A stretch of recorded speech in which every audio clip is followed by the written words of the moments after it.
क्या हाल चाल है भाई आप लोगों के? बढ़िया, फर्स्ट क्लास, शानदार जानदार, एकदम झकास। गगन, राहुल, पवन, निधि, श्री, ट्विंकल, वीर, गौरव, आलोक, श्याम, सुजीत, पवन, निधि, प्रिया, दीपिका, निशा, पवन, आलोक, गौरी, जितू, दिनेश, सुमित। क्या हाल चाल भाई आप लोगों के? बढ़िया, फर्स्ट क्लास, शानदार जानदार, एकदम झकास। ऋतु, निशा, गौरव, सत्येंद्र, आलोक, वीर, तन्नू, तूफान, मयंक, राकेश, गगन, वैशाली, निधि, मोनिका, श्याम, आराधना, आलोक, सरोज, गौरव, प्रिया, विनीत, अनुराग, नीशु, नितिन, शोभोजित, पुलकित, गगन। क्या हाल चाल है भाई आप लोगों के? बढ़िया, फर्स्ट क्लास, शानदार जानदार, एकदम झकास। हाँ जी। तो मेरे दोस्त, मेरे भाई, कल फाइनली हम लोगों ने, है ना, कल वीक की शुरुआत से, है ना, वीक के पहले दिन ही, है ना, हम लोगों ने टॉपिक खत्म कर दिया। हालांकि हम मंडे को टॉपिक स्टार्ट करते हैं, लेकिन कल एक ऐसा दिन था कि हमने मंडे को चैप्टर ही खत्म कर दिया।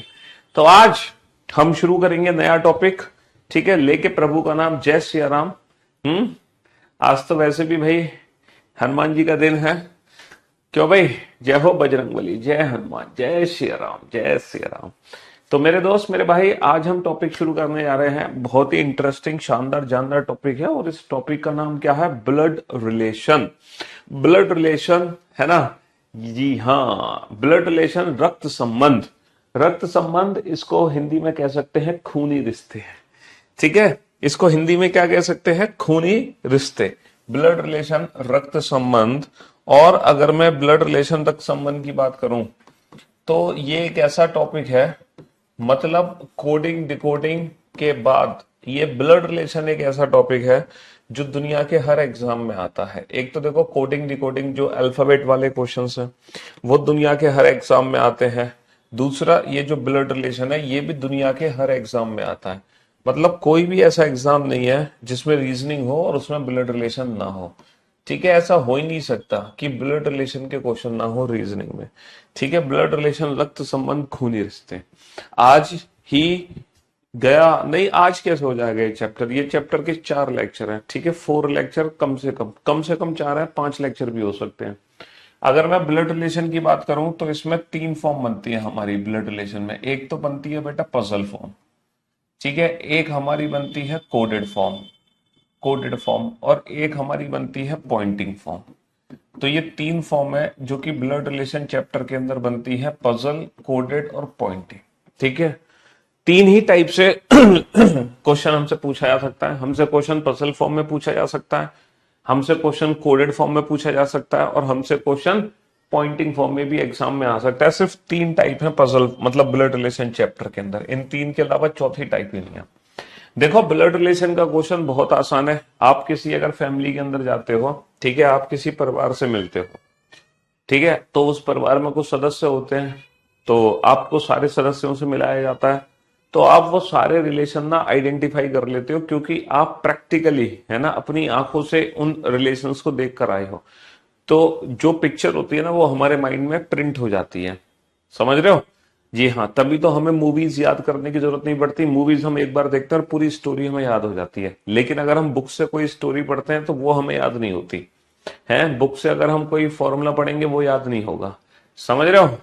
है? तो वंश, मेरे भाई, मेरे दोस्त, तो जब हम किसी फैमिली में जाते हैं तो जब रिलेशंस को देखते हैं तो वो सारे रिलेशन हमें पता चल जाते हैं कि भैया किसके बीच में क्या रिलेशन है, कौन किसका चाचा है, कौन किसका दादा है, कौन किसका मामा है, कौन किसकी नानी है, कौन किसकी दादी है, कौन किसकी बुआ है, कौन किसकी चाची है। अच्छा, मैं उम्मीद करता हूं, क्योंकि वी आर इंडियन हैं, हम भारतीय हैं, और मैं ये मानता हूं कि ऐसा कोई भी बच्चा नहीं होगा जिसको इन बेसिक रिलेशंस के बारे में ना पता हो, जो ये ना जानता हो कि भैया चाचा का रिलेशन कैसे होता है, चाचा कौन होते हैं, चाची कौन होती है, ननन, भाभी, देवरानी, जेठानी, जीजा, साला, सास, ससुर, दादा, दादी, नाना, नानी, बुआ, फूफा जी, है ना, मौसा जी और मौसी जी। तो ये जितने भी रिलेशंस है ना, ये सारे रिलेशंस के बारे में आप बहुत बखूबी जानते हैं। कोई भी ऐसा बच्चा नहीं होगा जिसको यही ना पता हो कि सर सास कौन होती है, ससुर कौन होता है, साला कौन होता है, जीजा कौन होता है, ननन कौन है, भाभी कौन है, देवरानी कौन है, जेठानी कौन है। तो इन रिलेशंस के बारे में मुझे आप लोगों को बताने की जरूरत नहीं है, ये आप बखूबी जानते हैं। अब होता क्या है, जब एग्जाम में क्वेश्चन आता है ना, तो मान लो एक एग्जाम में 6 या 8 लोग होते हैं, तो हमसे पता है क्या बोला जाता है कि वो उसका चाचा है, वो उसका दादा है, वो उसका पापा है, वो उसकी मम्मी है, वो उसकी बुआ है, इस टाइप से बताते हैं। तो बताओ ये इससे कैसे संबंधित है। तो इन रिलेशंस को जब हम पढ़ते हैं ना, तो पढ़ने में ना हम दिमाग में सोचते हैं तो बहुत कॉम्प्लिकेटेड हो जाता है और हम फंस जाते हैं, आंसर नहीं दे पाते हैं। तो इसीलिए इसीलिए सबसे जो बेस्ट अप्रोच है ना, सबसे जो बेस्ट अप्रोच है। अच्छा, ब्लड रिलेशन चैप्टर पता है आपके परिवार में सबसे ज्यादा किसको आता है? सबसे ज्यादा ब्लड रिलेशन आपके परिवार में पता है कौन जानता है? आपकी मम्मी। कोई भी ब्लड रिलेशन का क्वेश्चन हो पॉइंटिंग फॉर्म का, खासकर पॉइंटिंग फॉर्म का कोई भी क्वेश्चन हो, अगर आप अपने क्वेश्चन में फंस रहे हो तो आपकी जो गुरु होंगी वो आपकी माँ होंगी। ठीक है, आप इस क्वेश्चन को अपनी मम्मी से पूछ सकते हैं। ठीक है, आप इस क्वेश्चन को किससे पूछ सकते हैं? अपनी मम्मी से पूछ सकते हैं। पॉइंटिंग फॉर्म का क्वेश्चन आपकी मम्मी चुटकियों में सॉल्व कर देंगी, चुटकियों में। तो अगर आपको बिल्कुल भी डाउट हो ना पॉइंटिंग फॉर्म के क्वेश्चंस में, तो आप वो डाउट्स अपनी मम्मी से क्लियर कर लेना। ठीक है। हाँ, तो मैं आपको बता रहा था, तो ये पजल जो फॉर्म होती है ना, पजल फॉर्म में एक बहुत बड़ा परिवार होता है। अगर हम क्वेश्चन को बेसिकली सोचे, है ना, इमेजिनेशन करें, तो हमारे दिमाग में बहुत मतलब कॉम्प्लिकेशंस आ जाते हैं और हम रिलेशंस में फंस जाते हैं। इसीलिए हम क्या करते हैं कि हर परिवार की ना एक पिक्चर बना लेते हैं। हर परिवार की क्या बना लेते हैं? एक पिक्चर बना लेते हैं, जिसको बोलते हैं हम फैमिली ट्री। हम हर परिवार की एक पिक्चर बना लेते हैं, और जब आप ये पिक्चर बना लोगे तब आप बड़े प्यार से कौन कैसे किस प्रकार संबंधित है बहुत प्यार से बना सकते हो। अब फैमिली ट्री बनाने के दो रूल हैं। ठीक है, दो रूल हैं फैमिली ट्री बनाने के। पहला जो रूल है वो ये है कि according to generation gap, according to generation gap हम पर्सन्स को ना ऊपर नीचे रखते हैं। जैसे अगर मैं फादर और सन की बात करूं तो ऑब्वियस सी बात है, फादर पहले आएगा, सन बाद में आएगा, है ना। जैसे मान लो अकॉर्डिंग टू जनरेशन गैप हमें लोगों को कैसे रखना है, जैसे ग्रैंडफादर, ग्रैंडफादर, ग्रैंडमदर सबसे ऊपर, है ना, दादा दादी। दादा दादी के नीचे मुझे किसको रखना है? फादर मदर, पिता और माता को। ठीक है, उनके नीचे किसको रखना है? सन और डॉटर। तो अकॉर्डिंग टू जनरेशन गैप जो बाद में आएगा वो नीचे चलता चला जाएगा, जो पहले होगा वो ऊपर। मतलब जो पहले पैदा हुआ, जनरेशन गैप होना चाहिए। जैसे अगर मान लो मैं अंकल आंट की बात करूं, तो अंकल आंट को मैं कहाँ रखूंगा? सर अंकल आंट को मैं फादर मदर के साथ रखूंगा, क्योंकि जो अंकल आंट है वो फादर मदर की जनरेशन के हैं। समझ रहे हो? अगर मैं कजन की बात करूं तो कजन को मैं कहाँ रखूंगा? सन डॉटर के लेवल में रखूंगा। तो जो लोग एक जनरेशन के हैं वो एक साथ आते हैं, वरना हम जनरेशन गैप को रिप्रेजेंट कर देते हैं like this: grandfather, grandmother, father mother, son daughter, दादा दादी, माता पिता, पुत्र पुत्री। ये तो जनरेशन गैप का कंसेप्ट है। दूसरा दूसरा जो इसमें कंसेप्ट यूज होता है वो यूज होता है जेंडर का। दूसरा कंसेप्ट जेंडर। जब आप कोई भी फैमिली ट्री बना रहे होगे बाबू, जब आप कोई भी फैमिली ट्री बना रहे होगे, तो मुझे एक बात बताओ, उस फैमिली ट्री में जो, जैसे मान लो दो व्यक्तियों का आपस में संबंध है, दो व्यक्तियों का आपस में रिलेशन है, तो भाई डेफिनेटली या तो वो दोनों फीमेल होंगी, है ना, या तो वो दोनों मेल होंगे, या फिर उन दोनों में से एक मेल और एक फीमेल होगा। ठीक है, तो आपको करना क्या है? अगर आपको कोई भी कैंडिडेट मेल दिखाई दे रहा है तो हम उसको त्रिभुज में बंद कर देंगे, और अगर कोई भी कैंडिडेट आपको फीमेल दिखाई दे रही है तो हम उसको सर्कल में बंद कर देंगे। हो सकता है आप में से कुछ बच्चे प्लस और माइनस का यूज करते हो, लेकिन प्लस माइनस से ना कहीं कहीं पर ना कंफ्यूजन क्रिएट होता है। इसीलिए हम प्लस माइनस की जगह इसीलिए हम प्लस माइनस की जगह ट्राइंगल सर्कल का यूज कर लेते हैं, है ना। देखो मैं आपको बताऊं ये दोनों कंसेप्ट का यूज फैमिली ट्री बनाने में किस प्रकार होगा। बहुत ही बेसिक यूज बताऊंगा मैं आपको। जैसे मान लो एक सेंटेंस लिखा हुआ है, A is the father of B. एक सेंटेंस लिखा हुआ है, A is the father of B. A is the father of B. A B के पिताजी हैं। ए बी के पिता है। ए बी के पिता है। फटाफट से बनाना। अच्छा मुझे ये बताओ, अकॉर्डिंग टू जनरेशन गैप ऊपर में किसको रखूंगा? ए को या बी को?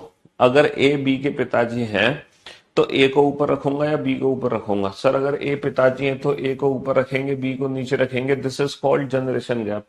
This is called generation gap. अच्छा, जेंडर के हिसाब से हम मेल और फीमेल डिफाइन करेंगे। इनमें से बताओ मेल कौन है? Sir A is the father. A पिताजी है तो ए मेल है। अच्छा बी कौन है? बी फीमेल है। सर बी का जेंडर ही नहीं पता चला। अगर मैं आपसे पूछूं how is B related to A, B का ए से क्या संबंध है, तो आप क्या बोलोगे? ईदर सन और डॉटर, ईदर सन और डॉटर। भैया how is B related to A, B का ए से क्या संबंध है, बी ए का बेटा भी हो सकता है और बी ए की पुत्री भी हो सकती है। तो बेटा फैमिली ट्री इस तरीके से बनाते हैं, बड़ा आसान है फैमिली ट्री बनाना, बहुत आसान। तो ये इमेजिनेशन आपको क्या रिप्रेजेंट करती है, A is the father of B, A B के पिताजी है। अगर मान लो इंफॉर्मेशन आपके पास है A is the mother of B, A B की माता जी है, A is the mother of B, A B की माँ है, ए बी की ए बी की माता है। अगर मैं इस रिलेशन को फैमिली ट्री से रिप्रेजेंट करूं तो कैसे रिप्रेजेंट करूंगा, ए बी की माता है, ए बी की माँ है, इसको ऊपर किसको रखेंगे, ए को, नीचे किसको रखेंगे, बी को। अच्छा जेंडर किसका पता चला, ए का, ए माँ है तो ए को सर्कल में बंद कर दो। अगेन अगेन बी कौन होगा, इधर सन और डॉटर, बी या तो ए का बेटा है, बी या फिर ए की बेटी है। बी के बारे में हमें नहीं पता चला, है ना। देखो एरो वेरो कुछ नहीं बनाना, हमें तीर फीर कुछ नहीं बनाना कि लाइक दिस, इस पे पिता लिखो या माँ लिखो ना, ये तीर फिर कुछ नहीं बनाना, सिर्फ इतना सा फैमिली ट्री बनाना है आपको और कुछ नहीं करना। यानी कि ये जो सेंटेंस है ये कोडेड फॉर्म, मतलब ये जो सेंटेंस है ये फैमिली ट्री की फॉर्म में इस तरीके से कन्वर्ट हो जाएगा ताकि हम एग्जाम में पूरा परिवार को एक पिक्चर के रूप में रिप्रेजेंट कर सके। और फिर जब एक पूरा परिवार हमने आपके सामने रिप्रेजेंट कर दिया तो आप चुटकियों में बता सकते हो क्या रिलेशन है, तब आप चुटकियों में बता सकते हो क्या रिलेशन है।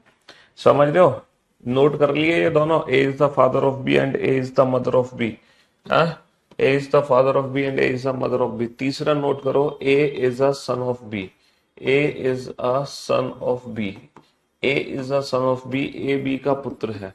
इसको कैसे बनाओगे, ए बी का पुत्र है, ए बी का पुत्र है। अब बताओ अब ऊपर किसको रखे हम, अगर ए बी का पुत्र है तो इस बार ऊपर किसको रखेंगे, ए को रखेंगे या बी को रखेंगे। इनइक्वलिटी में ना छोटा है ना बड़ा है, तो कैसा डायग्राम वाली ट्रिक बताए हैं उसमें कैसे डिनोट करें। देखो ना तो छोटा है ना बड़ा ना बराबर है, ना छोटा है ना बराबर है, इट मींस ग्रेटर है।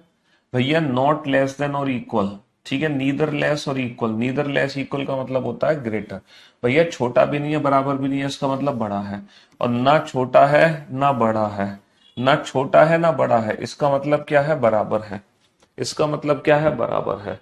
ना बड़ा है ना बराबर है, ना बड़ा ना बराबर है, बड़ा भी नहीं है बराबर भी नहीं है, इसका मतलब छोटा है।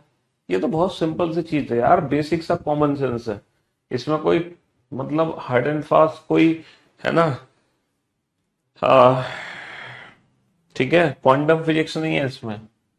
समझ रहे हो, ये बहुत बेसिक सा मेथड है, बहुत बेसिक सी।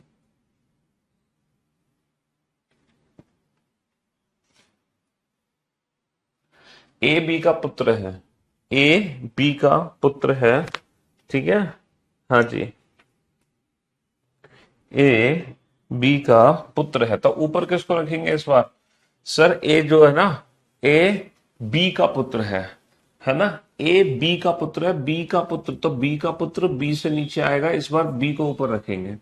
अच्छा जेंडर किसका पता चला, सर ए का पता चला, ए बी का पुत्र है, ए पुत्र है तो ए को त्रिभुज में बंद कर देंगे। तो यहां पर बी कौन है, सर बी या तो ए की माता जी है, या तो बी ए की माँ है, या फिर बी ए के पिताजी हैं। यहां पे बी के बारे में हमें कुछ नहीं पता चला, बी इधर फादर और मदर, बी इज इधर फादर और mother of A, sorry B A की माँ या पिता है। समझ रहे हो, A is a daughter of B, A is a daughter of B, है ना, हाँ जी, ए बी की ए बी की पुत्री है, ए बी की पुत्री है। ए किसकी पुत्री है, ए बी की पुत्री है। ए किसकी पुत्री है, ए बी की पुत्री है, तो ऊपर किसको रखेंगे, बी को रखेंगे, नीचे किसको रखेंगे, ए को। जेंडर किसका पता चला, ए का, तो ए पुत्री है। अगेन बी कौन है, बी या तो माँ है या बी उसके पिताजी है। ए पुत्री है लेकिन बी माँ या पिता है, लेकिन बी माँ या पिता है। समझ रहे हो, A and B are brothers, A and B are brothers, A and B are brothers. A और बी भाई हैं, ए और बी भाई भाई हैं, ये दोनों भाई हैं, ए और बी भाई भाई हैं। इसको कैसे रिप्रेजेंट करोगे? सर ए और बी दोनों भाई भाई हैं, तो ऊपर किसको रखें? सर एक्सक्यूज सॉरी, ए और बी दोनों भाई हैं तो बेटा दोनों को एक साथ रखेंगे क्योंकि कोई भी जनरेशन गैप नहीं है, और दोनों भाई हैं, दोनों जेंडर, दोनों मेल हैं, तो दोनों को त्रिभुज में बंद कर देंगे। दोनों को किस में बंद कर देंगे? दोनों को त्रिभुज में बंद कर देंगे। A is a sister of B, A is a sister of B, A B की बहन है।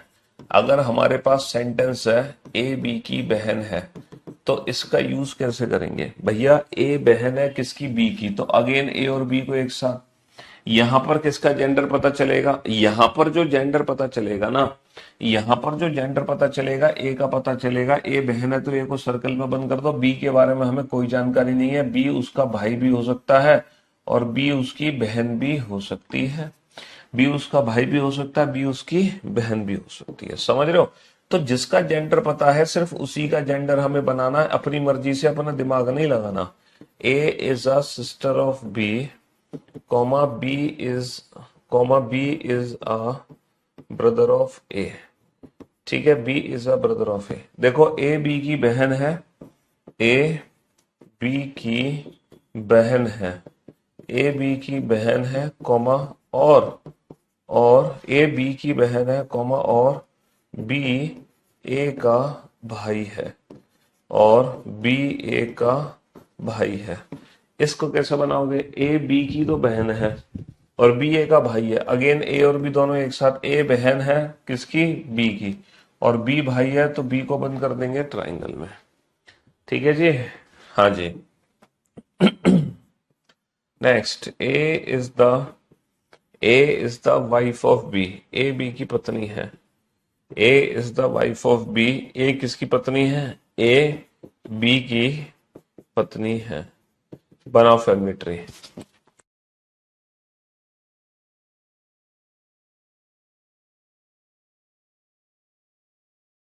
भाई साहब ए बी की पत्नी है, ये बताओ जनरेशन गैप के अकॉर्डिंग ऊपर किसको रखें?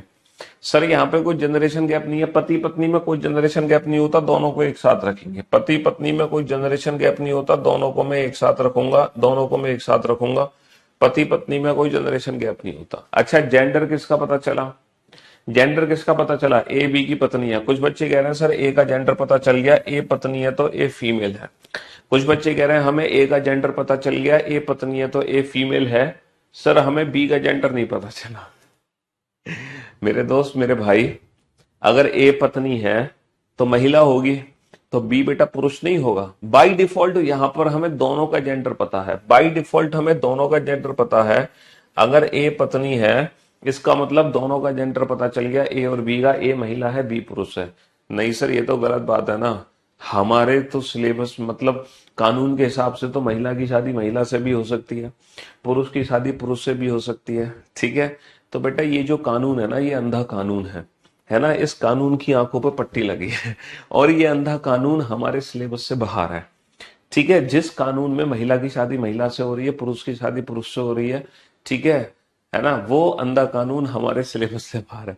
हमारे सिलेबस में, ठीक है, सेम जेंडर में शादी नहीं होगी। हमारे सिलेबस में ना कोई स्टेप मदर है, ना कोई स्टेप फादर है। हमारे सिलेबस में है ना ही एक से ज्यादा शादियां हैं। एक आदमी एक ही शादी करेगा अकॉर्डिंग टू आवर सिलेबस। ठीक है, हमारे सिलेबस में कोई एक्सटर्नल मैरिटल अफेयर नहीं है। समझ रहे हो? हाँ जी, है ना। अवैधानिक मतलब कोई भी ये ऐसे रिश्ते नहीं है हमारे सिलेबस में। गर्लफ्रेंड बॉयफ्रेंड सब नहीं है। ठीक है, तो ये सारा ना आउट ऑफ कंटेंट है, आउट ऑफ सिलेबस है। एक से ज्यादा शादियां, स्टेप मदर, स्टेप फादर, ठीक है, गर्लफ्रेंड बॉयफ्रेंड, और लड़की की शादी लड़की से, लड़के की शादी लड़की से, ये सब सिलेबस से बाहर है। ठीक है, हाँ जी। चलिए साहब, तो मेरे दोस्त, मेरे भाई, ए अच्छा, अब यहां पर एक कंफ्यूजन है, यहां पर एक कंफ्यूजन है ये वाले फैमिली ट्री और ये वाले फैमिली ट्री में। ये तो है भाई बहन और ये है पति पत्नी। सर हम तो खुद ही कंफ्यूज हैं, कौन भाई बहन कौन पति पत्नी। हम तो खुद ही कंफ्यूज हैं, भाई बहनों पति पत्नी ये तो दोनों एक जैसे बन गए। तो हम क्या करेंगे, जब भी मैरिड कपल आएगा ना, जब भी मैरिड कपल आएगा तो हम उसके बीच में ना एक प्लस साइन लगा देंगे, ताकि हम डिफ्रेंशिएट कर सकें भाई बहन को और पति पत्नी को। जैसे ही आपने बीच में प्लस साइन लग दिया, इसका मतलब ये दोनों हस्बैंड वाइफ है। भाई पति पत्नी को बांध के रखो, ठीक है, वो अलग ना हो पाए। 7 जन्मों का रिश्ता है, ऐसे कैसे अलग हो जाएंगे, क्यों भाई, ऐसे कैसे अलग हो जाएंगे। तो ये 7 जन्मों का रिश्ता बांध के रखो। तो भाई बहन ये हो गए और पति पत्नी ये हो गए।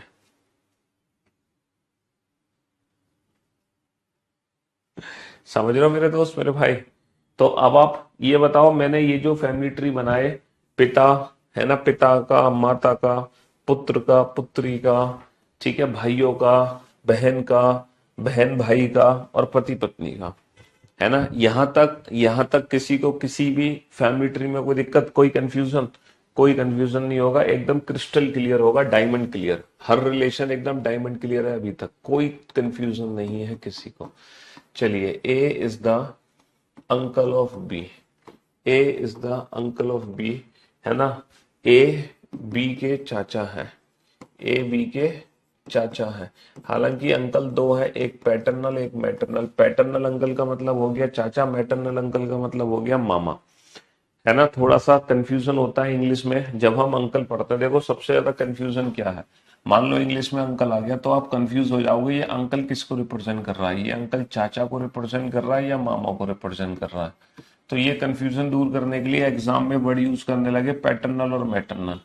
पैटर्नल अंकल, पैटर्नल अंकल मतलब क्या हो गया, चाचा हो गया, और मैटरनल अंकल मतलब क्या हो गया, मैटरनल अंकल मतलब क्या हो गया, मैटरनल अंकल मतलब मामा हो गया। एम फॉर मैटरनल, जो मैत्रिक है, मैत्रिक और पैतृक, पैतृक पिता की तरफ से, मैत्रिक माता की तरफ से, है ना। तो पैटर्नल अंकल है तो इसका मतलब चाचा की बात कर रहे हैं, मैटरनल अंकल है तो मामा की बात कर रहे हैं। लेकिन एक और कंफ्यूजन आ गया, एग्जाम में एक वर्ड यूज हो गया फूफा जी। अब ये जो फूफा जी हैं ये कौन से अंकल हैं, है ना। एक वर्ड यूज हो गया एग्जाम में मामा, ठीक है, ये जो मामा है ये कौन से अंकल हैं।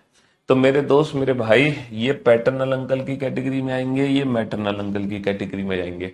यानी कि अगेन कंफ्यूजन है कि पैटर्नल अंकल चाचा को रिप्रेजेंट करेगा या फूफा जी को रिप्रेजेंट करेगा, है ना, मामा को रिप्रेजेंट करेगा सॉरी, मैटरनल अंकल मामा को रिप्रेजेंट करेगा या मौसा को रिप्रेजेंट करेगा।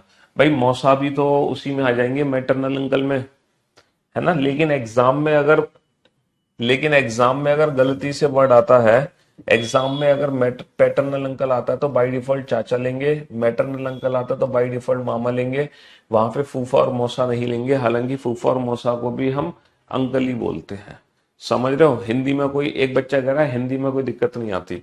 बेटा आजकल ना जो पेपर सेट कर रहा है ना वो बहुत स्मार्ट हो गए। पता है हिंदी में क्या लिख देते हैं, वो हिंदी में अंकल ही लिख देते हैं, हिंदी में ना अंकल ही लिख देते हैं, तो तुम फंस जाते हो वो हिंदी में भी अंकल लिख देते हैं, ठीक है। वैसे तो देखो मैं आपको यही सजेशन दूंगा कि ब्लड रिलेशन के क्वेश्चन इट्स बेटर कि आप हिंदी में सॉल्व करो। जैसे कि देखो 2 चैप्टर हैं जिसमें लैंग्वेज मैटर करती है, पूरी रीजनिंग में 2 चैप्टर हैं जिसमें लैंग्वेज मैटर करती है, बाकी कहीं लैंग्वेज मैटर नहीं करती। एक तो है ब्लड रिलेशन, पूरी रीजनिंग में 2 टॉपिक हैं जिसमें लैंग्वेज थोड़ा सा अपना रोल प्ले करती है। दूसरा है सिलॉक्स, ठीक है। ये पूरी रीजनिंग के 2 चैप्टर हैं, सिलॉक्स और ब्लड रिलेशन, ठीक है। पूरी रीजनिंग में 2 टॉपिक हैं जिसमें लैंग्वेज मैटर करती है। तो मैं आपको बता दूं आपकी प्रेफरेंस कौन सी होनी चाहिए। ब्लड रिलेशन जब भी चैप्टर सॉल्व करो तो आपकी प्रेफरेंस होनी चाहिए हिंदी लैंग्वेज आपकी कौन सी लैंग्वेज होनी चाहिए, प्रेफरेंस हिंदी। और जब भी आप सिलॉक चैप्टर सॉल्व करो तो आपकी जो प्रिफर्ड लैंग्वेज होनी चाहिए वो होनी चाहिए इंग्लिश, ठीक है। ये इंग्लिश में बहुत इजी है और ये हिंदी में बहुत इजी है। बाकी पूरी की पूरी रीजनिंग में लैंग्वेज बैरियर नहीं है, लैंग्वेज मैटर नहीं करती, लैंग्वेज रोल प्ले नहीं करती पूरी रीजनिंग में।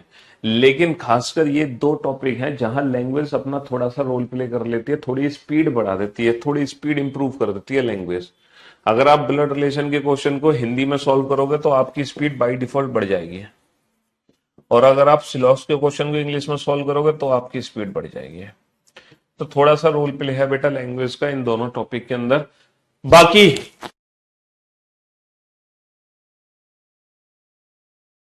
एग्जाम में दोनों लैंग्वेज आती है क्या? भाई मेरे एग्जाम में पता है क्या होता है, एग्जाम में जैसे आपने हिंदी लैंग्वेज में पेपर चूज किया तो पूरा पेपर हिंदी में ही आएगा, हर एक क्वेश्चन हिंदी में आएगा।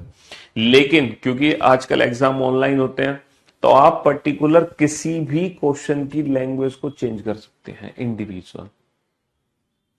आप पर्टिकुलर किसी भी क्वेश्चन की लैंग्वेज को चेंज कर सकते हैं, भले ही पूरा पेपर हिंदी में आ रहा है लेकिन आप चाह रहे हो कि स्लॉक्स का क्वेश्चन इंग्लिश में देखना है तो आप वो पर्टिकुलर उस क्वेश्चन की लैंग्वेज को चेंज कर सकते हैं। वो ऑप्शन हमें एग्जाम में देते हैं।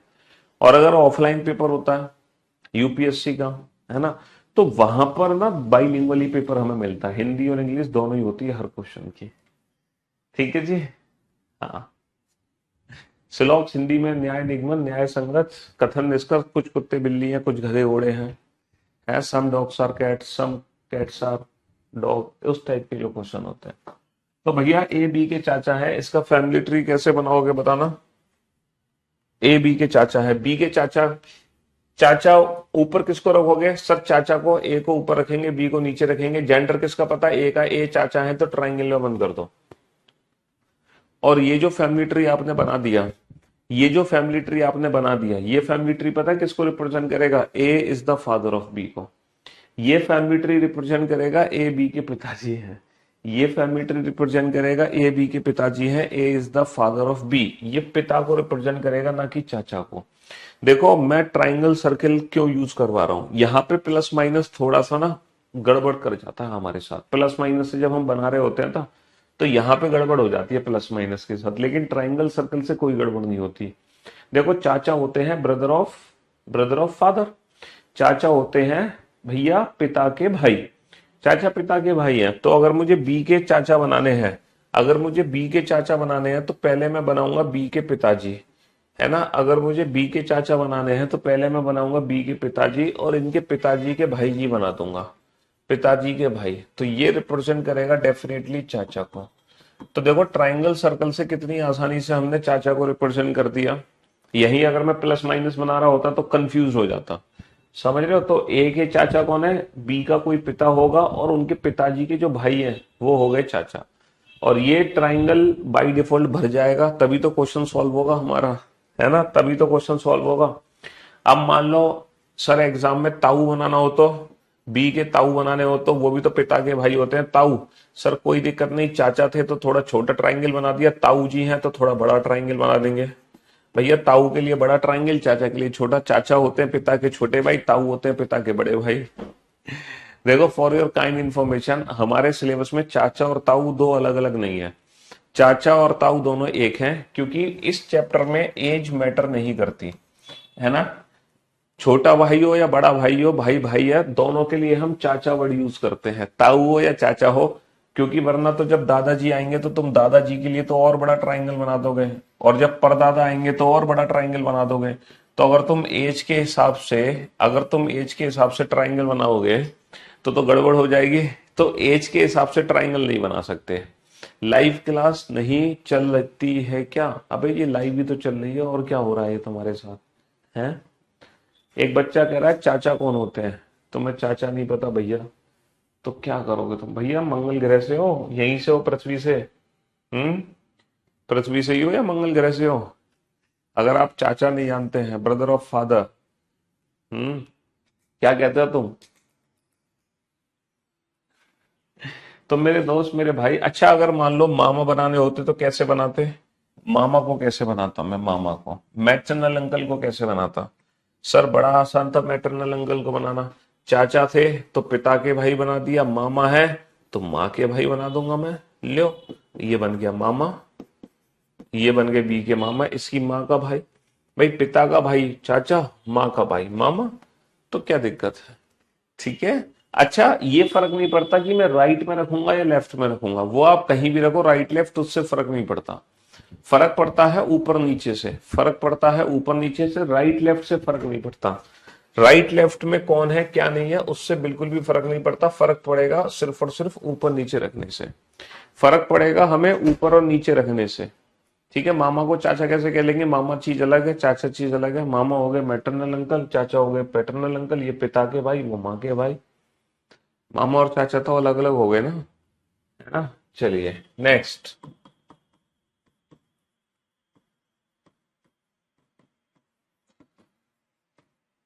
ए, बेटा ये गर्लफ्रेंड नहीं है, ए बी के दादाजी हैं। ये ग्रैंडफादर है, ग्रैंडफादर, गर्लफ्रेंड नहीं है। समझ रहे हो? अच्छा ये बताओ बी के दादा कैसे बनाओगे? बी के दादा कैसे बनाओगे? बी के दादाजी। सर बी के दादा, दादाजी होते हैं पिता के पिता, फादर ऑफ फादर। तो बी के पहले पिता बनाओ, उनके भी पिताजी बना दो, तो ये हो गए दादाजी। भाई पहले बी के पिता बनाओ, फिर उनके भी पिता बना दो, है ना? बी के पिता बनाओ, देन उनके भी पिता बना दो। एक बच्चा कह रहा है चाचा मामा दोनों होंगे, सब बताऊंगा, चिंता मत करो। अगर मान लो नाना होते तो नाना कैसे बनाते? पहले बी की माँ बनाओ और फिर माँ के पिताजी बना दो, तो ये हो गए नाना जी। भाई दादा, दादा के लिए पिता के पिता, नाना के लिए माँ के पिता। दादा के लिए पिता के पिता, नाना के लिए माँ के पिता। नाना के लिए कौन हो गए? नाना के लिए माँ के पिता हो गए। नाना के लिए कौन हो गए? नाना के लिए माँ के पिता हो गए। अच्छा मैं एक ब्लड रिलेशन बना रहा हूं, मतलब एक फैमिली ट्री बना रहा हूं। आप खुद ही बताना कि ये कौन है। ठीक है, आप खुद ही बताना कि ये कौन है। ये बताओ यहां पर जो बी है वो ए की कौन है? बी ए की कौन है? ये बताओ इस फैमिली ट्री में बी ए की कौन है और इस फैमिली ट्री में बी ए का कौन है? जल्दी से बनाओ। सर ये कौन है? ए का बेटा, और इसकी शादी हो गई किसी लड़की से, तो बी ए की कौन हो गई? बहू हो गई, पुत्रवधू। पुत्रवधू यानी कि डॉटर इन लॉ, है ना? और ये कौन है? ए की बेटी, बेटी की शादी हो गई, तो बी ए का कौन हो गया? बी ए का दामाद हो गया। बी ए का कौन हो गया? दामाद हो गया, सन इन लॉ। ये तो है इसकी बहू और ये है इसका दामाद, क्योंकि बेटे की वाइफ और बेटी का पति। अच्छा ये कौन है? या तो सास है, या तो बी की सास है, या फिर बी का ससुर है। यहां पर ए का जेंडर नहीं पता चला, ए या तो सास है या ससुर है। भाई ए सास भी हो सकती है, ससुर भी हो सकता है, ये सास भी हो सकती है, ससुर भी, लेकिन डेफिनेटली बी बहू है, बी दामाद है। तो मैं उम्मीद करता हूं अब आप दुनिया के हर रिलेशन को बना सकते हो। मैं एक फैमिली ट्री आपके सामने बनाऊंगा बहुत बड़ा सा, और उसमें आपको बताना है हर व्यक्ति के बारे में कि ये परिवार का कौन सा सदस्य है। ठीक है? P Q R S T U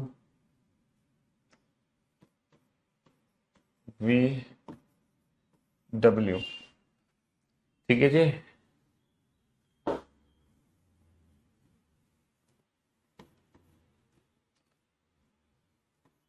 x Y.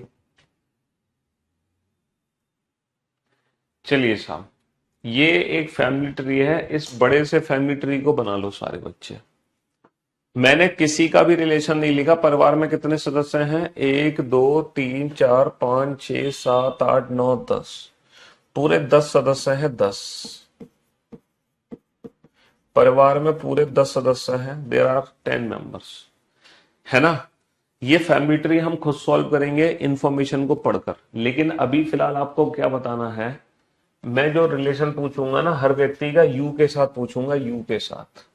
मैं हर व्यक्ति का रिलेशन किसके साथ पूछूंगा? यू के साथ पूछूंगा। यू के साथ क्या संबंध है ना? यू के साथ क्या संबंध है? How is P related to U? How is Q related to U? How is R related to U? How is T related to U? तो बताओ पी कौन है यू की? पी कौन है यू की? क्यू कौन है यू? हर व्यक्ति का रिलेशन बेटा, हर व्यक्ति का रिलेशन यू के साथ बनाओ। P Q Y X T R S V W. हर व्यक्ति का रिलेशन यू के साथ बना दो कि यू से वो किस प्रकार संबंधित है। ये बेसिक सा फैमिली ट्री मैंने बनाया है, आप भी बना लो। और हर व्यक्ति का रिलेशन किसके साथ बना दो? हर व्यक्ति का रिलेशन यू के साथ बना दो। चलो सॉल्व करो इसको। मैं देखना चाहता हूं कि जो फैमिली ट्री हम बना रहे हैं उसकी इमेज आपके दिमाग में कैसे सेट हुई है। बना दो।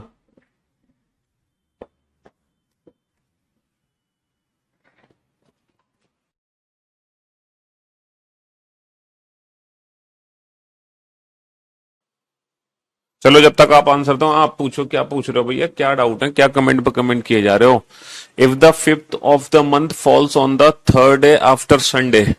देखो थर्ड डे आफ्टर संडे क्या होता है, संडे के बाद तीसरा दिन।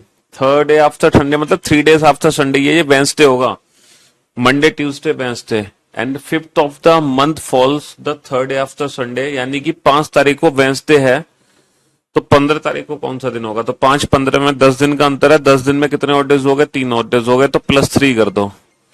ठीक है।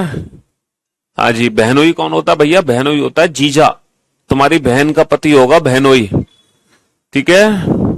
हाँ जी। और क्या पूछ रहे थे तुम।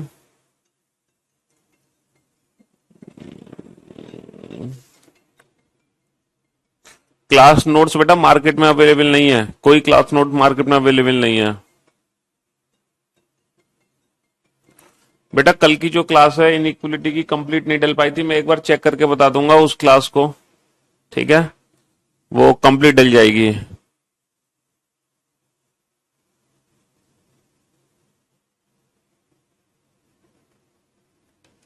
मैजिकल बॉक्स दोबारा से देखने ला कल, कल इनइक्वलिटी वाली क्लास हाफ रिकॉर्डेड है, कोई दिक्कत नहीं है, उसको दोबारा से चेक करवा देंगे बेटा, अंश परेशान मत हो।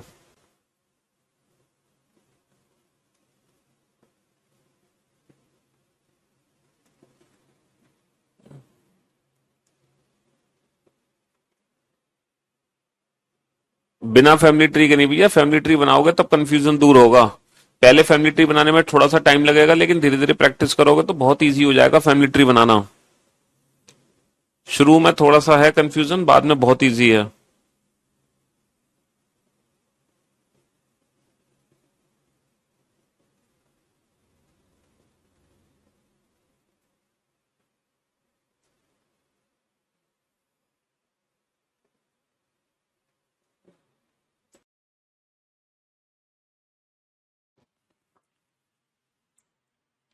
हाँ जी, अब आप बोर्ड पे ध्यान से देखना, ध्यान से समझना।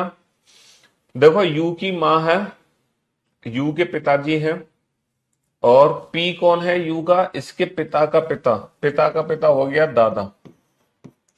तो जो पी है वो यू का दादा है, इसके पिता का पिता। क्यू कौन है, इसके पिता की माँ, पिता की माँ, यानी कि क्यू हो गई इसकी दादी। क्यू यू की कौन है, दादी है। अच्छा वाई कौन है, ये इसकी मम्मी है, मम्मी की बहन, माँ की बहन होती है मौसी, माँ की बहन होती है मासी। तो वाई कौन है, यू की मम्मी की बहन। एक्स कौन है, इसकी माँ का भाई, माँ का भाई होता है मामा, तो एक्स हो गया मामा, है ना। एक्स हो गया इसकी माँ का भाई मामा। अच्छा टी कौन है, टी तो इसकी खुद की माँ है। आर कौन है, आर इसके खुद के पिताजी हैं। एस कौन है, इसकी पिता की बहन, पिता की बहन हो गई बुआ, पिता की बहन हो गई बुआ। वी कौन है, इसकी बुआ का पति, बुआ का पति कौन हो गया, फूफा जी। और डब्ल्यू कौन है, इसकी बुआ का बेटा, यानी कि कजन, यानी कि फुफेरा भाई, कजन, फुफेरा भाई। तो ये सारे रिलेशन मैंने यू के साथ बना दिए। अब आप में आपस में भी कोई भी संबंध बना सकते हो। जैसे कि मैं पूछूं बेटा एस का टी के साथ क्या संबंध है, how is S related to T, इसके पति की बहन, यानी कि एस कौन होगी, ननन। टी का एस से क्या क्या क्या संबंध है, T, how is T related to S, इसके भाई की पत्नी यानी कि भाभी, है ना। एक्स का आर से क्या संबंध है, एक्स कौन है, इसकी पत्नी का भाई साला। आर का एक्स से क्या संबंध है, इसकी पत्नी का सॉरी इसकी बहन का पति यानी कि जीजा। तो आप हर दो व्यक्ति के बीच में रिलेशन बना सकते हैं, है ना। इंग्लिश फुफेरी बहन होगी ना, हाँ डब्ल्यू कौन है, फुफेरी बहन, फुफेरी बहन सॉरी, कजन, कजन, फुफेरी बहन कजन। सही कहा आपने, कजन। बेटा कजन सिस्टर नहीं होता, कजन ही होता वर्ड, ना कजन ब्रदर होता ना कजन सिस्टर, कजन ही वर्ड यूज होता है। कजन वर्ड ही ममेरा फुपेरा भाई और बहन दोनों के लिए यूज होता है वर्ड कजन। ठीक है, तो मैं उम्मीद करता हूं कि अब आप फैमिली ट्री बनाकर उन दो व्यक्तियों के बीच में संबंध स्थापित कर सकते हैं जो पूछा है एग्जाम में। तो पहला क्वेश्चन बेटा मैं सॉल्व करता हूं, इसके बाद जितने भी क्वेश्चन होंगे वो आप लोग सॉल्व करना। पहला क्वेश्चन मुझे सॉल्व करने दो कि एग्जाम में क्वेश्चन कैसे मिलेगा। सबसे पहले हम पजल फॉर्म का क्वेश्चन बनाएंगे, फिर कोडेड, फिर पॉइंटिंग। तो देखो पजल फॉर्म का क्वेश्चन इस तरीके से एग्जाम में दिया होगा, लाइक दिस। अब ये क्वेश्चन सॉल्व कैसे करना है, सबसे पहले मैं अब करूंगा पहला क्वेश्चन, बाकी के बाद में तुम करना। सबसे पहला पॉइंट है F is the brother of A. F is the brother of A, है ना, ए का भाई एफ है। F is the brother of A. F किसका भाई साहब है? एफ भाई साहब है ए के। तो एफ को ए के साथ बना दो, ए का जेंडर नहीं पता। सी इज द डॉटर ऑफ ए। सी किसकी बेटी है? ए की। ए की बेटी ए से नीचे बना दो भाई। ए की बेटी ए से नीचे आएगी, लेकिन ए का जेंडर नहीं पता चला। के is the sister of F. के किसकी बहन है? एफ की। तो एफ की बहन एफ के साथ आएगी, और बहन है तो सर्कल में बंद कर दो, है ना। बताओ, जी इज द ब्रदर ऑफ सी। जी किसका भाई है? सी का। सी का भाई सी के साथ आएगा, और भाई है तो ट्राइंगल में बंद कर दो। बस इतना सही फैमिली ट्री बनेगा। 4 सेंटेंस दे रखे थे, चारों सेंटेंस को हमने फैमिली ट्री में कन्वर्ट कर दिया। ठीक है, तो who is the uncle of G. G के अंकल कौन है? देखो जी के अंकल डेफिनेटली कौन होंगे? अगर ए जो है जी की माँ है तो ये माँ का भाई मामा। अगर ए जी के पिताजी हैं तो पिता का भाई चाचा। तो हर कीमत पे जो जी के अंकल हैं, हर कीमत पे जो जी के अंकल हैं वो कौन होंगे? हर कीमत पे जी के अंकल एफ होंगे, है ना। तो जैसा जैसा कहता जाए वैसे वैसे फैमिली ट्री बनाते जाओ, और जैसे ही फैमिली ट्री बनके कंप्लीट होगा, फिर जो क्वेश्चन पूछा है वो आप आंसर दे सकते हो। जो क्वेश्चन पूछा है वो आप आंसर दे सकते हो। बस आपका काम है फैमिली ट्री बनाना, और कुछ भी नहीं करना। चलो बनाओ, इस क्वेश्चन का फैमिली ट्री बनाओ फटाफट से।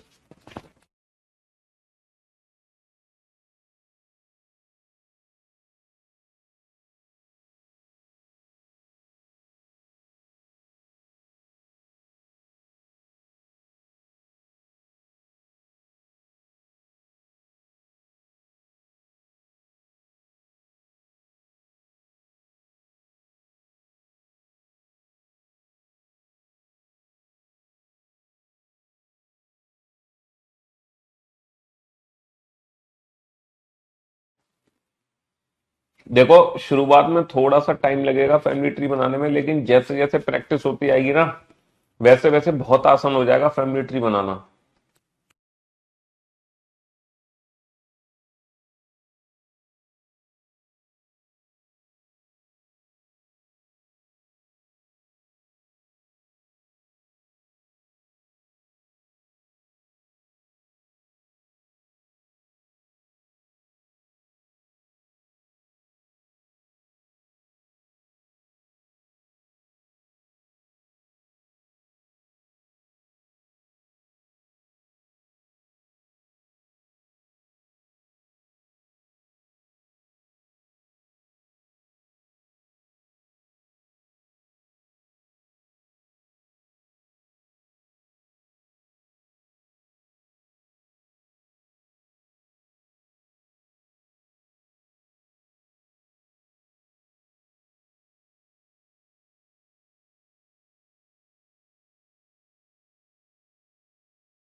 बन गया फैमिली ट्री?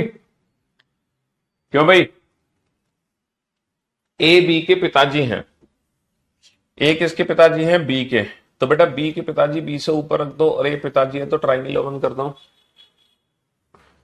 सी बी की पुत्री है, बी की पुत्री बी से नीचे आएगी, पुत्री है तो सर्कल में बंद कर दो, लेकिन जिसका जेंडर पता है सिर्फ उसी का बनाना है। डी बी का भाई है, देखो बी का भाई बी के साथ आएगा और भाई है तो ट्राइंगल में बंद कर दो। ई ए का पुत्र है, ई किसका पुत्र है, ए का, तो ए से नीचे ई आएगा, ए से नीचे ई। अब ए से नीचे तो ये दोनों हैं, तो ये दोनों भी तो ए के बच्चे हैं और ई भी इसका बच्चा है, तो ई को यहां बना सकते हैं, तीनों बच्चे हो गए ए के। अब पुत्र है तो ट्राइंगल बंद कर दो। तो सी और ई के बीच में क्या संबंध है, तो सी और ई के बीच में क्या संबंध है, या तो इसकी बहन की बेटी है या फिर इसके भाई की बेटी है। बहन की बेटी भांजी, भाई की बेटी भतीजी, तो भांजी मामा या भतीजी चाचा, भांजी मामा या भतीजी चाचा, यानी कि niece and uncle, niece and uncle का रिलेशन है, नीस एंड अंकल का रिलेशन है। और मैं उम्मीद करता हूं, वाओ सर अल्टीमेट मजा आ गया कसम से, मुझे तो लगा ही नहीं था इतना इजी हो सकता है। चलो है, बहुत बढ़िया, बनाओ। अब बेटा ये 3 क्वेश्चन है, अगर आप ये फैमिली ट्री बना लेते हो तो एक नहीं, दो नहीं, पूरे 3 क्वेश्चन आपके हो गए। कितने क्वेश्चन हो गए, पूरे 3 क्वेश्चन हो गए फैमिली ट्री बनाते ही।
बना लिया फैमिली ट्री, क्यों भाई। एक परिवार में 6 सदस्य हैं, A B C D E F. पहला पॉइंट है बी सी का पुत्र है, बी किसका पुत्र है, सी का, तो सी का पुत्र सी से नीचे आएगा। अब पुत्र है तो ट्राइंगल में, बी किसका पुत्र है, सी का, सी का पुत्र सी से नीचे आएगा, पुत्र है तो ट्राइंगल में। लेकिन भाई साहब सी बी की मां नहीं है, लेकिन जो सी है ना वो बी की मां नहीं है तो सी का बेटा, लेकिन ये मां नहीं है। तो कोई पड़ोसी तो है नहीं भैया, ये इसके पिताजी है, मां नहीं है तो और क्या है, मां नहीं है तो पिताजी है। ई सी का भाई है, ई किसका भाई है, सी का, सी का भाई सी के साथ आ जाएगा और भाई है तो ट्राइंगल में।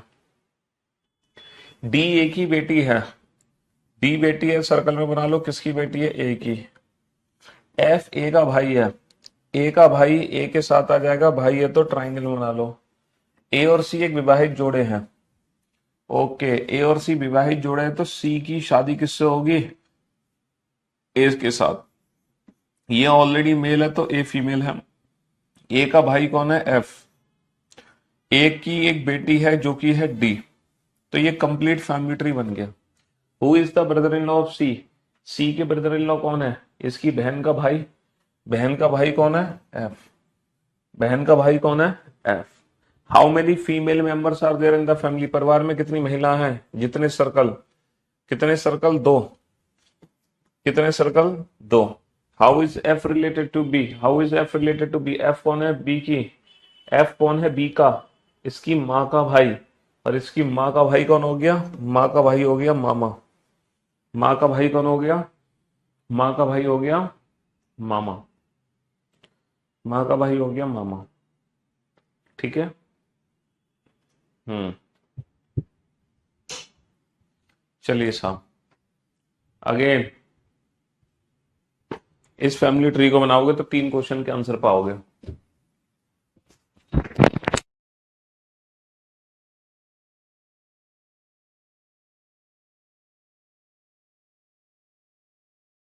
क्लास का इंतजार हमेशा रहता है तो पढ़ तो लो फिर भैया।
हाँ जी, बन गया फैमिली ट्री। 3 पीढ़ियों के परिवार में 5 सदस्य हैं। भैया पीढ़ी कितनी है? पीढ़ी है 3। कंप्लीट, एक बच्चा कह रहा है कंप्लीट इंफॉर्मेशन नहीं है। 3 पीढ़ी है, 5 सदस्य हैं, सिर्फ ओनली 5 मेंबर्स है, PQRST। अकेले माता पिता के पास बच्चा नहीं है। मतलब कहने का मतलब है अगर किसी का बच्चा है तो उसके मम्मी और पापा दोनों हैं। टी का ससुर है। भाई टी का ससुर बनाना है, टी का ससुर, तो 2 पॉसिबिलिटी है। अगर टी का ससुर बनाना है तो 2 पॉसिबिलिटी है, टी महिला भी हो सकती है, टी पुरुष भी हो सकता है। इसका ससुर इसके पति का पिता, और इसका ससुर इसकी पत्नी का पिता। तो दोनों संभावनाएं मैंने बना दी भैया। टी का ससुर है, टी का जेंडर हमें नहीं पता, टी महिला भी हो सकती है, टी पुरुष भी हो सकता है। तो महिला की शादी पुरुष से करा के पुरुष का पिता, पुरुष की शादी महिला से करा के महिला के पिता। कोई भी सिंगल पेरेंट नहीं है तो इसकी पत्नी जरूरी है, इसकी पत्नी जरूरी है। तो भैया परिवार में 4 सदस्य तो आ ही गए। परिवार में 4 सदस्य तो कंप्लीट हो गए, 5 ही तो सदस्य हैं। तो 5वां जो सदस्य है वो नीचे आएगा, क्योंकि परिवार में 3 पीढ़ी है। परिवार में 3 पीढ़ियां की, तो जो 5वां सदस्य है वो डेफिनेटली नीचे ही आएगा, क्योंकि परिवार में कुल कितनी पीढ़ी है? 3 पीढ़ी है। तो 5वां सदस्य नीचे आना है। खत्म क्वेश्चन। बताओ, मतलब एक सिंगल पॉइंट ने क्वेश्चन बना दिया। टी का ससुर है, खत्म कहानी, यही खत्म हो गई। एस जो है क्यू का बेटा है। एस किसका बेटा है? क्यू का। क्यू इन दोनों में से कोई भी हो सकता है, क्योंकि परिवार में सिंगल पेरेंट तो है नहीं। क्यू ये भी हो सकता है, ये भी। अगर मान लो क्यू ये है तो एस क्यू का बेटा है। बताना परिवार में कितने सदस्य हैं? 5। लेकिन कितनी पीढ़ी बनी? सिर्फ 2 पीढ़ी बनी, जबकि परिवार में कुल कितनी पीढ़ी है? परिवार में 3 पीढ़ी है, देयर आर 3 जनरेशन। अगर परिवार में 3 जनरेशन है तो क्यू डेफिनेटली ये नहीं है, 100% क्यू ये नहीं है। तो एस किसका बेटा है? क्यू का। तो एस बेटा है त्रिभुज में किसका बेटा? क्यू। क्यू डेफिनेटली ये है। एस किसका बेटा? क्यू डेफिनेटली ये है, और एस बेटा। तभी तो परिवार में 3 पीढ़ी बनेंगी। बचा कौन? पी। बचा कौन? पी। अभी तक मेरे दोनों ही फैमिली ट्री एकदम परफेक्ट है। अभी तक मेरे दोनों ही फैमिली ट्री एकदम परफेक्ट है। दोनों में से कोई भी फैमिली ट्री क्या है? गलत नहीं है। एस क्यू का बेटा है, जिसका विवाह आर से नहीं हुआ। जिसका विवाह, क्यू का विवाह आर से नहीं हुआ। अच्छा, क्वेश्चन में पहले लिखा था कि क्यू का विवाह आर से नहीं हुआ। पी और क्यू का जेंडर समान है। लास्ट पॉइंट है बेटा, पी और क्यू का जेंडर सेम है। तो क्या यहाँ पे पी और क्यू का जेंडर सेम है? गलत जवाब। क्या यहाँ पे पी और क्यू का जेंडर सेम है? सही जवाब। तो हमारा ये वाला फैमिली ट्री गलत हो गया, ये वाला फैमिली ट्री एकदम परफेक्ट है। Who is the mother of Q? Q की माता जी कौन है? क्यू की माता जी पी है। एस टी से कैसे संबंधित है? एस टी से कैसे संबंधित है? इसकी पत्नी का पुत्र, मतलब इसका खुद का पुत्र हो गया। How is P related to S? P कौन है? एस की, इसकी माँ, इसकी माँ की माँ। माँ की माँ कौन हो गई? माँ की माँ हो गई नानी। माँ की माँ कौन हो गई? नानी।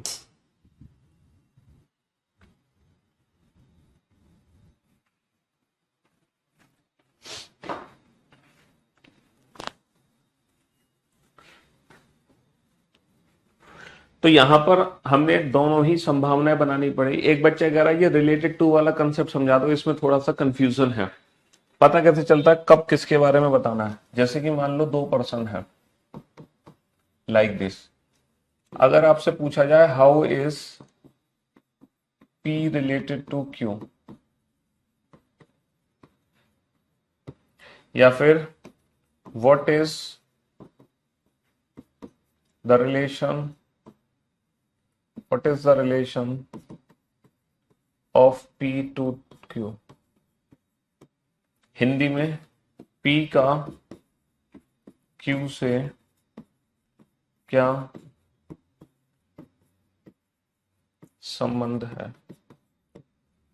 पी क्यू से किस प्रकार संबंधित है?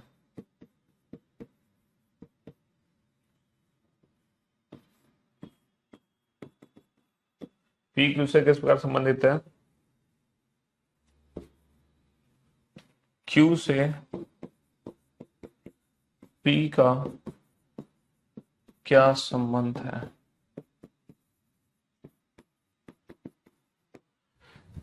इन सारे क्वेश्चंस का मीनिंग एक ही है, इन सारे क्वेश्चंस का मीनिंग एक ही है, how is P related to Q, या फिर what is the relation of P to Q. इसमें how is P related to Q मतलब हु इज पी, पी कौन है ये बताना है। What is the relation of P to Q, तो यानी कि हु इज पी, पी के बारे में डिफाइन करो, पी कौन है, पी का क्यू से क्या संबंध है, इसका मतलब पी कौन है, पी क्यू से किस प्रकार संबंधित है, इसका मतलब पी कौन है, क्यू से पी का क्या संबंध है, इसका मतलब पी कौन है। तो हमें कुल मिलाकर ये बताना है पी कौन है, इन सब का मीनिंग एक ही है, पी कौन है। ठीक है, who is P, who is P, इन सब का मीनिंग एक ही है, पी कौन है, पी क्यू का पति है। तो इन सब का जो आंसर होगा वो हस्बैंड होगा, हस्बैंड यानी कि पति, हस्बैंड यानी कि पति। How is P related to Q, what is the relation of P to Q, ठीक है, पति। अगर क्वेश्चन पूछा जाए how is Q related to P, how is Q related to P, है ना, क्यू का पी से क्या संबंध है, तो हम आंसर देंगे वाइफ, तो आंसर होगा पत्नी। How is Q related to P, wife. चलिए, तो मेरे दोस्त, मेरे भाई, आज हमने ब्लड रिलेशन का बेसिक शुरू किया, तो आज की क्लास यहीं समाप्त करते हैं, मुलाकात करते हैं नेक्स्ट क्लास में। Till then goodbye, love you guys, love you all, take care, good bye.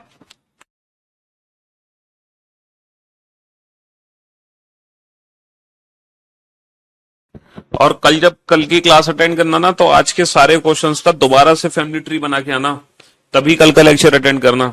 जितने भी फैमिली ट्री आज बनाए ना, वो सारे कल दोबारा से बना के आना फैमिली ट्री। और लास्ट वाले क्वेश्चन को बेटा आप आराम से दोबारा से तसल्ली से सॉल्व करना, दोनों पॉसिबिलिटी बना के हो जाएगा सॉल्व, उसमें इतनी बड़ी टेंशन नहीं है। क्लास खत्म होने के बाद आप दोबारा से फैमिली ट्री बना लो इन सारे क्वेश्चंस का, ठीक है। चलो, कल मिल